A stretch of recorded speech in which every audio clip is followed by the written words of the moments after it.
Archaeology represents a crucial lifeline to our own past, but some discoveries offer more questions than answers. Some secrets should remain hidden, and some artifacts should stay buried deep, deep in the ground where they can't harm anyone. This is exactly what three English families learned after young Colin and Leslie Robson unearthed the famous Hexham heads.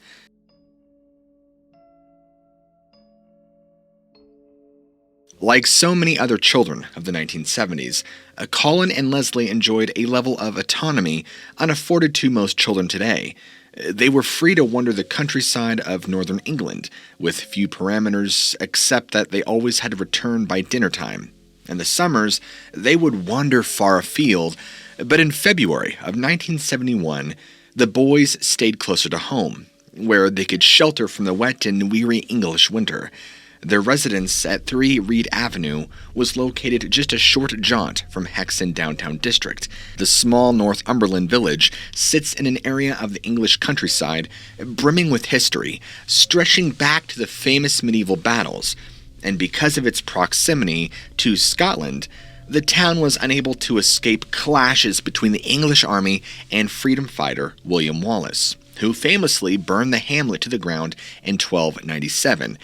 Looking back further into history, Hexham sits just south of Hadrian's Wall, the famous barricade erected by the Romans in 122 AD to safeguard against incursions by Pictish tribes from the north.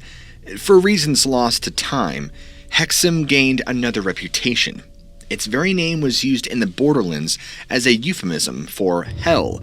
Maybe Hexham heads were to blame. It is unclear exactly what Colin, aged 17, and Leslie, 14, were doing that blustery winter's day in early 1971. Some accounts have them simply playing in the garden, while others describe them actively digging into the ground.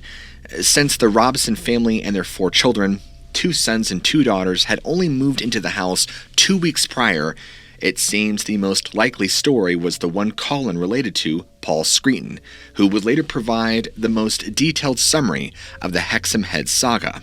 Now, according to Scrutiny, Colin was doing a bit of yard work in the garden, clearing brush and weeding for his parents. Leslie was watching from an upstairs window when he saw his brother picking something up from the ground near a hedge in the corner. He runs downstairs and joins Colin in the garden, where he himself soon found an object. Under these mundane suburban circumstances, Colin and Leslie had both unearthed something any young adventurous boy would treasure: a pair of heavy stone heads, one for each of them, neither bigger than a tennis ball. Those who would later come to examine the effigies came to dub one the boy, and the other, less charitably, the hag.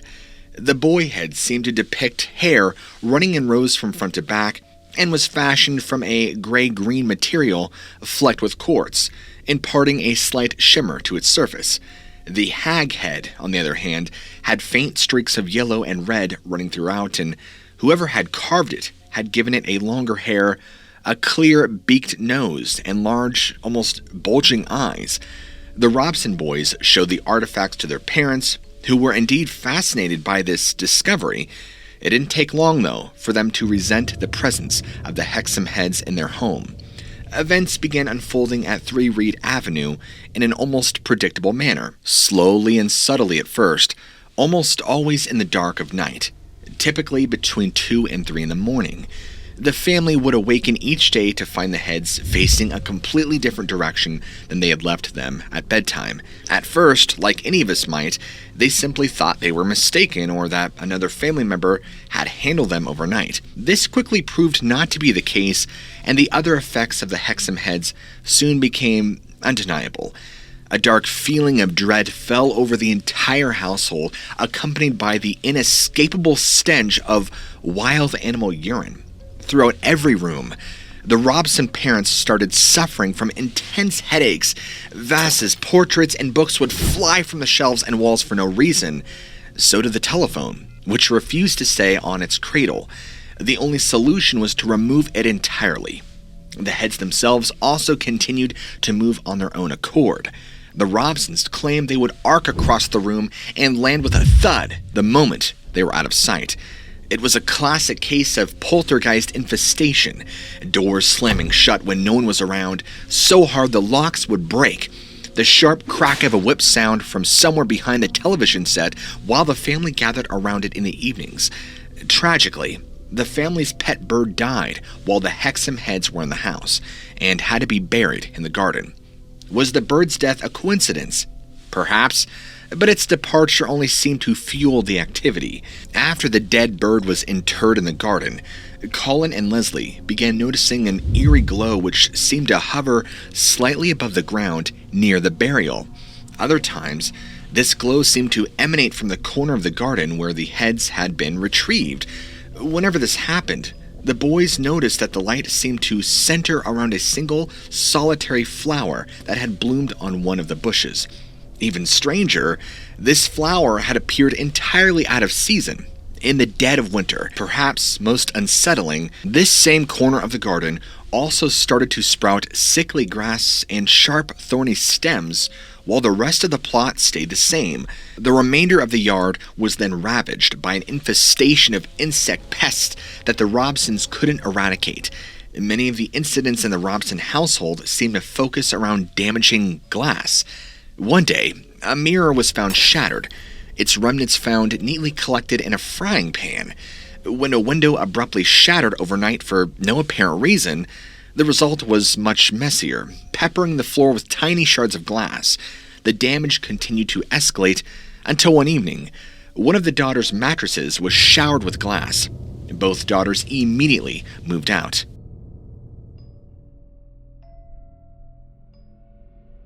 Those who stayed behind were forced to endure more weeks of supernatural interference.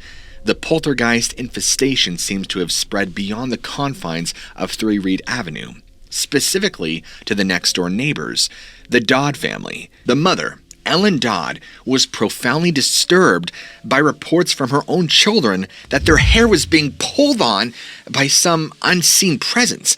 Even more alarming, her son's arms inexplicably sprouted huge bite marks, almost as if a large dog had attacked him, though he never remembered anything of the sort. Reports from children are one thing, but Ellen herself began suffering the fallout from the Hexham heads firsthand. She was repulsed by an animalistic stink that filled the home. Unlike the Robsons, the Dodds described this smell as resembling that of a wet, dirty dog. Slowly, they came to realize that an unseen presence was stalking the interior of their home.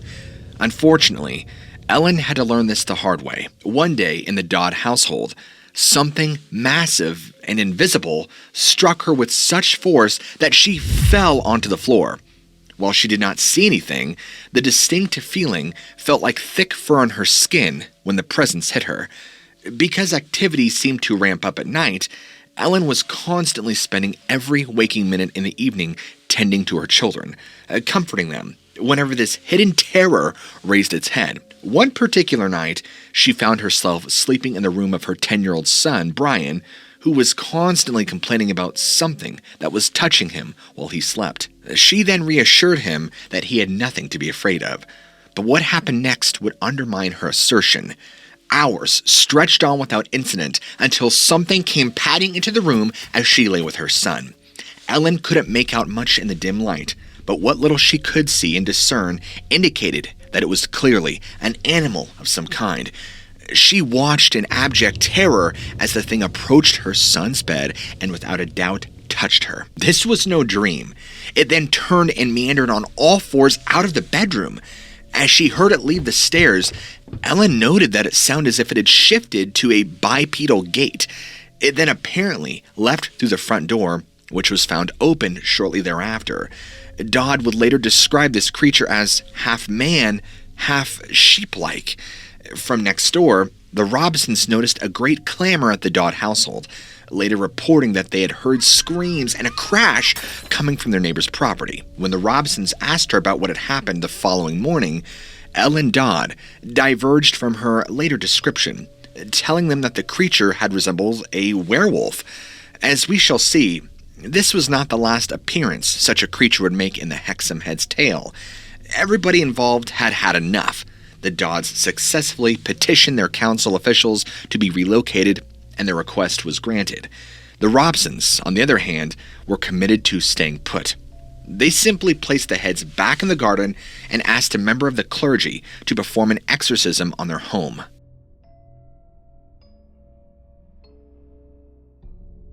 As so often happens during poltergeist cases, word got out and the media descended upon the Robson household.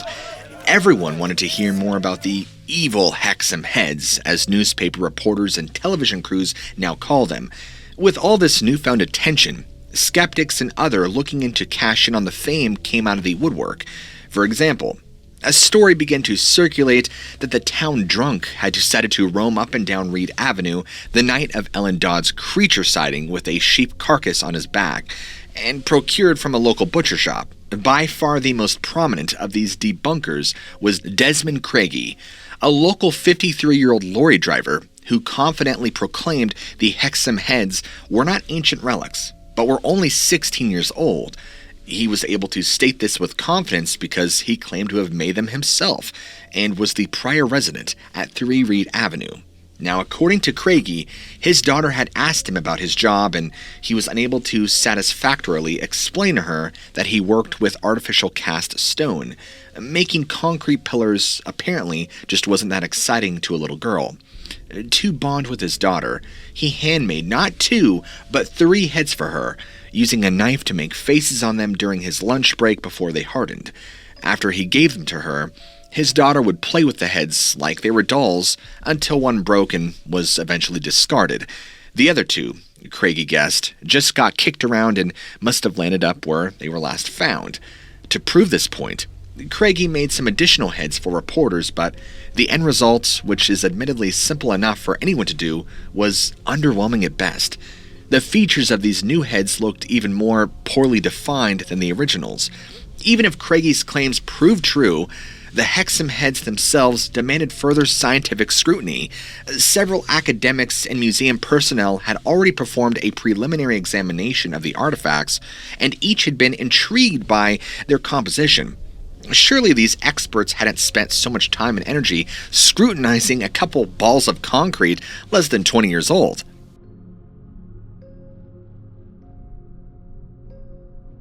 While many researchers would investigate the Hexham heads on and off through the years, the foremost advocate for their authenticity was Anne Ross, a widely known Celtic scholar whose interest intersected with history, archaeology, and art history.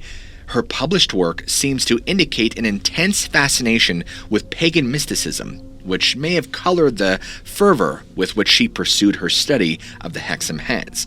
Now, Ross believed that the Hexham heads constituted another artifact from the widespread practice of head veneration, once found throughout Europe, particularly in Celtic culture. The debate continues to rage today to exactly how predominant head worship was among the Celtics and Gauls, and to what degree decapitation actually played a role in these societies. The historical record, however, is filled with stories of headhunting throughout Iron Age Europe, and there is no denying the prominence disembodied heads enjoy in Celtic iconography. Ross believed that the Hexham heads could, represent crucial evidence supporting the importance of the head cult in England, but Ross refuted Craigie's claims that he made the heads, citing features that seemed to indicate an older, indigenous origin. While some analysis did suggest that the Hexham heads were made of concrete, it must be recalled that humans have been working with similar materials for well over 3,000 years. Equally problematic is the fact that electrocarbon dating is not useful for determining the age of rock, as it primarily analyzes organic material. To facilitate their ongoing study, the Hexham heads were shipped to Ross in Southampton, where she kept them in her home. It took no less than 3 nights for the artifacts to assert their influence. For no apparent reason, Ross found herself awake in the dead of night, and she was immediately seized by a terror beyond description. It was as if every nerve was electrically charged, her fight-or-flight instinct pumping at full throttle. She glanced around the room, but was unable to discern any reason for her panic, and that was when Ross noticed it. The room seemed colder than usual. Had she left a window open? No, this was different. Even if the window was open, it wouldn't be this cold. It was like a freezer in her bedroom, and for the first time, Ross realized that her fear might be well-founded. Something compelled her to look in the direction of her bedroom door. It had become a habit for Ann Ross to leave the hallway light on and her bedroom door wide open, because her children were frightened of the dark. Tonight, her door was still ajar, just as she had left it. The amber light from the hallway slipping across the threshold and spilling across the floor. Yet the light also somehow obscured. It didn't make sense at first, but as Ross stared, she slowly came to realize that something was leaving the room. Moments stretched into eternity as she took in the hulking apparition. It was about the height of a man, maybe 6 feet tall, but was covered all in dense jet black fur that sharply defined it against the white paint of her bedroom door. Apart from this detail, the being's lower body seemed quite human, but its waist on up appeared much more like an animal and seemed hunched over. Ross would later equate the intruder's torso and head with that of a wolf. It was clear as day as it passed the threshold and out of sight. Ross was unable to explain why she acted the way she did. Perhaps it was morbid curiosity, or perhaps she sensed her children were in danger. Either way, she found herself compelled to leave the warm safety of her bed and rush across the frigid room in the werewolf's direction. By the time she searched the doorway, she could hear the beast trudging down the stairs exactly like how Ellen Dodd's intruder had fled. It sounded as if it were moving to the rear of the house. Ross quickly scrambled in pursuit, her feet barely touching the stairs as she rushed headlong in the direction of the departing creature. Once she reached the bottom, she found nothing out of the ordinary, save for the icy feeling of terror that shot through her chest. After checking the house, Ross returned to bed and somehow managed to get a few more hours of sleep, tossing and turning. Had it been a dream? It seemed all too real. I mean, she had clearly heard it when she was on her feet, wide awake, fully conscious. The thing had seemed entirely physical, and, what's more, evil. Still, she had been the only member of the household to see the werewolf, and there was little reason to alarm anyone. Now, a few days later, Ross had to travel northeast to London for a work commitment. Though still wary of the entire ordeal, she had not seen the bedroom intruder again, and felt safe enough to leave her teenage daughter, Berenice, with a key to the house. After all, whatever it was had appeared at night, and she would be well on her way home before Berenice's bedtime. When Ross came home at 6 p.m. that evening, she could immediately tell that something was wrong. Berenice was white as a sheet and visibly trembling. After comforting her, she slowly teased out what had happened earlier that afternoon. Berenice had left school and had gotten home about 2 hours earlier using the key her mother had left. She swung the door open, the front door, only to find a ghastly black figure standing on the stairway. She described it as near a werewolf as anything, and was paralyzed in fear as she stared at this thing. It was watching her from the stairs. In one smooth motion, it vaulted over the banister and leapt gracefully to the floor, its padded feet issuing a dull thud as it landed, and the rest of the encounter unfolded just as it had for her mother. Berenice watched as the creature took off at lightning speed towards the back of the house, and like mother, like daughter, she felt inexplicably compelled to follow it. She glimpsed it darting down the hallway and into the music room, but when she got there, it was gone, vanishing without a trace, leaving her only with a primal fear that refused to subside. There are indications that other interactions took place between the Ross family and the werewolf, but few have made them public. Supposedly, every member of the household encountered the presence in some form or fashion, including their own cat. Even Ann Ross's husband, who was not prone to superstition, admitted that he had sensed the presence of something else in their home, although he never would openly confess to seeing anything. The closest he had come was when he was sick in bed and his daughters had tried to bring him dinner, only to be stopped again by the werewolf on the stairs. Still, Ross's husband was vocally relieved when Anne prudently decided to have the Hexham heads taken off-site. Ross would later confide to researcher Paul Devereaux that she was convinced her family might have suffered from a physical breakdown had she not removed the mysterious heads.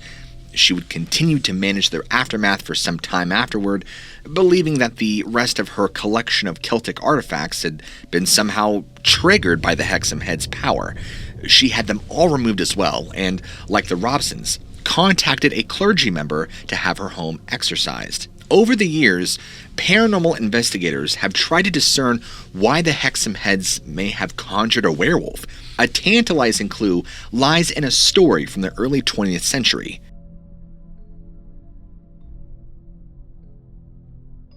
Nearly 7 decades before Hexham became the focus of a supernatural media frenzy, the small town had already dealt with a mysterious predator. Over the course of several weeks, in 1904, farmers between Hexham and the nearby village of Allendale began losing livestock at an unprecedented rate. The toll became so drastic, they were eventually forced to bring their flocks inside at night. And rumors began to quickly spread that a wolf was to blame, and authorities quickly pointed out that just such an animal had escaped from the menagerie of Captain Bain of Shotley Bridge. Farmers dismissed the suggestion, however, as Captain Bain's specimen, while indeed roaming Northumberland, was much too small. Instead, they were convinced that a much larger wolf they had seen, a tan-colored male, was responsible for the untold aggression and onslaught. On December 9th, 1904, a great slaughter of a flock of sheep was blamed on the creature, which was successfully tracked for several miles until it escaped, when it returned to its kill the following day. The search party redoubled their efforts, but again, the predator had slipped through their fingers. Suffice to say, the entirety of the county was on the edge at this point. Lights stayed on 24/7, children were kept under close watch, and few dared to leave their animals out overnight. And finally, some of the farmers, refusing to live in fear any longer, banded together and formed a committee offering a reward for anyone who killed the wolf. They offered £5 to whatever brave soul could bring in the Hexham wolf, an amount roughly worth $850 today. The bounty was never collected, but that didn't stop some villagers from trying. Shortly before the new year, workers discovered a wolf severed in two by a locomotive accident, bringing in the bisected carcass to claim the reward. Officials, including Captain Bain, proclaimed that the wolf was neither his escaped specimen, nor could it have been responsible for so much death. It was far too old. The true killer must still be at large. Instead of ending with a bang, the story of the Hexham wolf merely sputters out into nothing. The attacks began to steadily decrease. Newspaper coverage slowly but surely slipped back to the final pages of each edition until there wasn't anything new to report. But was the Hexham wolf an actual animal or something stranger? Did it really disappear? And if not, was the Hexham wolf somehow tied to the Hexham heads?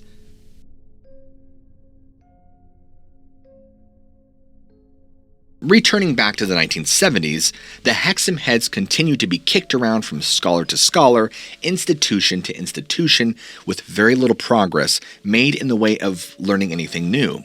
Theories would be proposed and then retracted.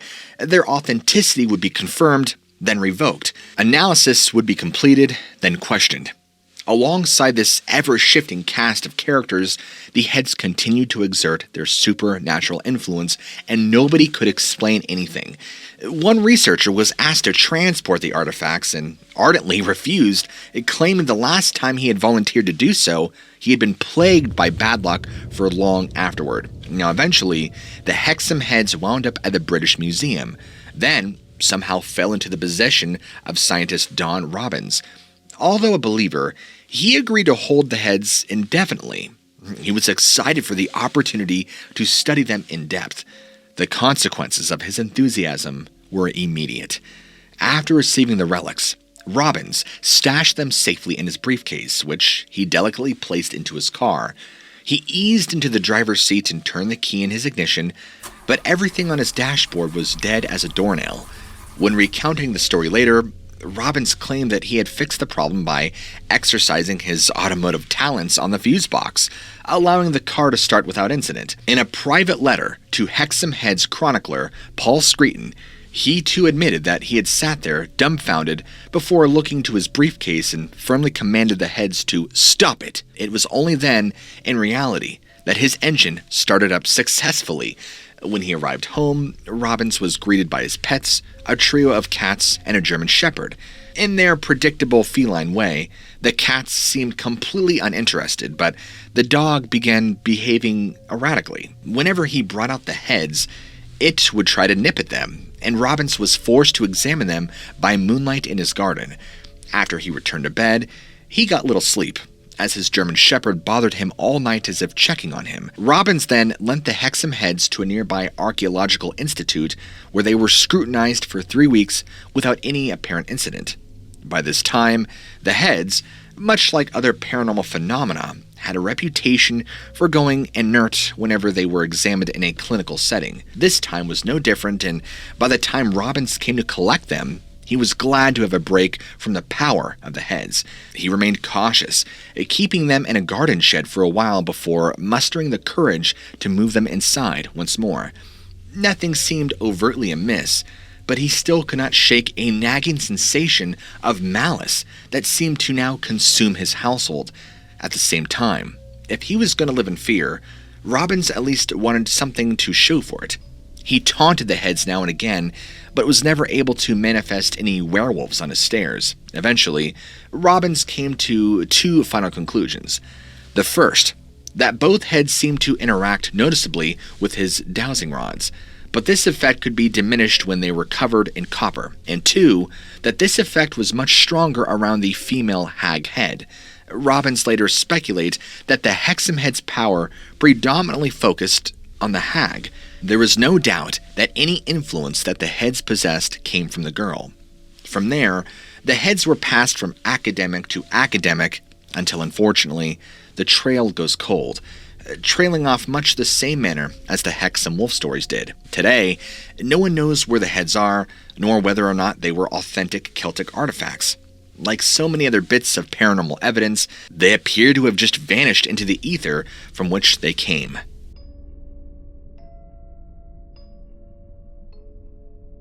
Robbins had one more prescient observation about the Hexham Heads.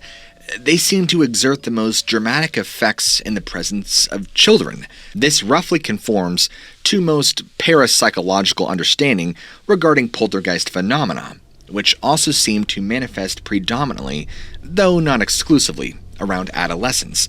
Was Robbins onto something?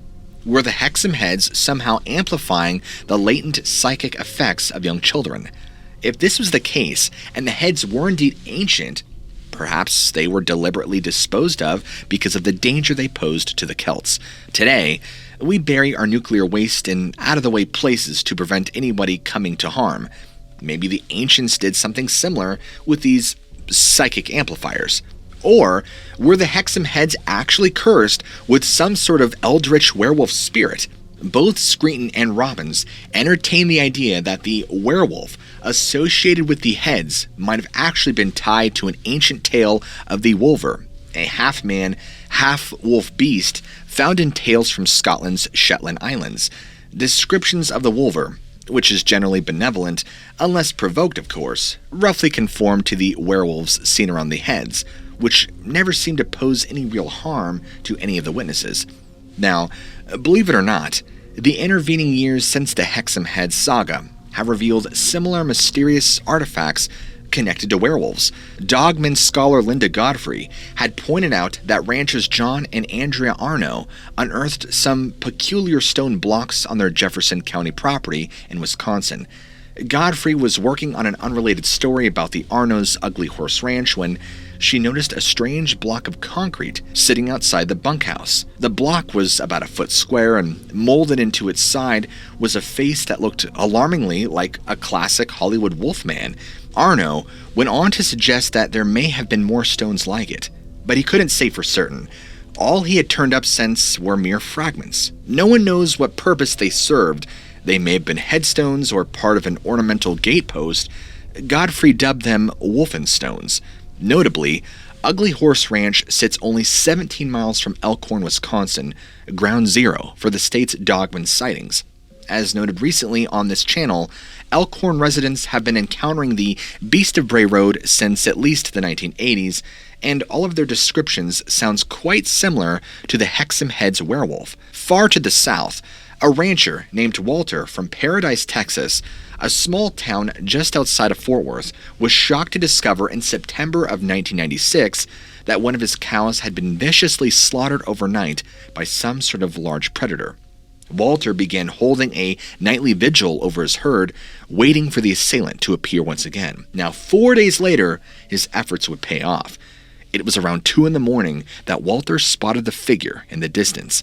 By the edge of the pasture, it seemed to stand on 2 legs, and Walter raised his rifle, looking through his night vision scope, and was shocked to see that the shape had the body of a man, but sported a canine head, similar to that of a wolf or a German shepherd. Walter was so dumbfounded that he had never fired upon the creature, and instead watched it retreat with impossible speed back to the forest. It wasn't until some time later that Walter was actually patrolling the area where the creature had emerged when something caught his eye. As he approached with caution, he could see a small object lying on the ground, and as he stooped down to pick it up, it seemed to be a small stone head. But unlike the Hexham heads, the carving showed wide, flared nostrils, eyes narrowed into slits, and monstrous fangs. Walter became convinced a cultist had trespassed on his ranch, somehow summoning this monstrous demon thing. He planned on disposing of the small relic as quickly as possible. Was Walter right? Are werewolves and dogmen creatures like this somehow summoned through the use of ritual stonework? It boggles my mind that 3 distinct cases, the Hexham Heads, the Ugly Horse Wolfenstones, and the Paradise sighting, would all feature werewolf-like creatures in conjunction with stone artifacts, especially given their separation, both in time and space alone. But at the same time, if the Hexham Heads were indeed fakes made by Desmond Craigie, why would they attract supernatural phenomena? Phenomena reported identically by multiple different witnesses who were all very credible in their careers. Perhaps Hexham Heads weren't artifacts in a traditional sense, but instead drew upon the power of belief. Everyone who handled the heads, including academics without a superstitious bone in their bodies, described uniformly how unsettling they were. Perhaps this deep visceral anxiety somehow fed into the heads, giving way to negative energy, granting them a unique suite of abilities. In the hands of children, whose emotions tend to run more strongly than those of adults, this power would become amplified and manifested the wolfen apparitions reported so by many of the families involved. There's no way to say for certain, as again, the Hexham Heads have now been lost, but consider this a cautionary tale. If you find something strange while digging in your garden, hand it over immediately to authorities.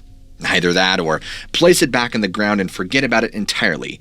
Some things should remain buried.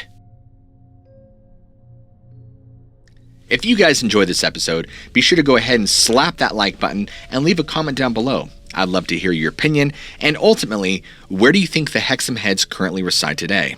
Also, if you're new to the channel, be sure to go ahead and hit that subscribe button and keep your notifications turned on so YouTube will let you know every time I release a great new piece of content. As always, guys, I love you all. I cannot wait to see you all in that very next video. Take care.